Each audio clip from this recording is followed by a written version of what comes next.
நான் இப்போ சிம்பிளா கேப்சிகம் ரைஸ் எப்படி பண்றதுன்றத காமிக்கிறேன். இதுக்கு முதல்ல அடுப்புல கடாய் வச்சு இந்த கடலை பருப்பும் கடலையும் நல்லா ரோஸ்ட் பண்ணிக்கிறணும். பொன்னிறமா எண்ணெயெல்லாம் இல்லாம வறுத்துக்கிறணும்.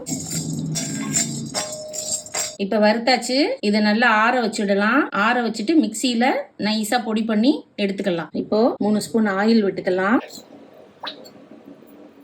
இப்போ எண்ணெய் காஞ்சிருச்சு. கடுகு போட்டுடலாம். ஒரு 1/2 ஸ்பூன் உளுந்து போடலாம். கொஞ்சம் பெருங்காயம் போட்டுக்கலாம். 2 பூண்டு நறுக்கி வச்சிருக்கேன், அதை போட்டுடலாம். தேவைப்பட்டா பூண்டு போடலாம், இல்லைன்னா வேண்டியதில்லை. கேப்சிகம் போட்டுடலாம். கருவேப்பிலை போட்டுடலாம். கேப்சிகம் லைட்டாக வேகட்டும், அதனால கொஞ்ச நேரம் மூடி வச்சிடலாம்.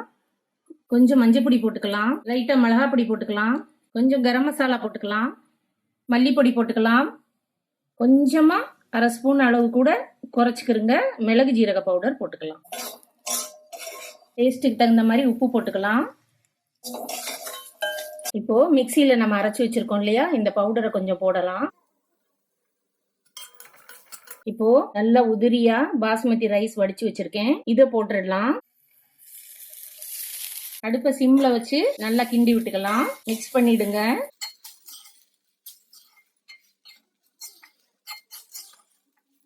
இப்போ இந்த மிச்சமுள்ள அரைச்ச பவுடர் இருக்கு இல்லையா, நிலக்கடலையும் கடலைப்பருப்பும் அரைச்சிருக்கோம் இல்லையா, அந்த பவுடரையும் கொஞ்சம் போட்டுடலாம். எல்லாமே போட்டுட்டு நல்லா கிண்டி விட்டுறலாம்.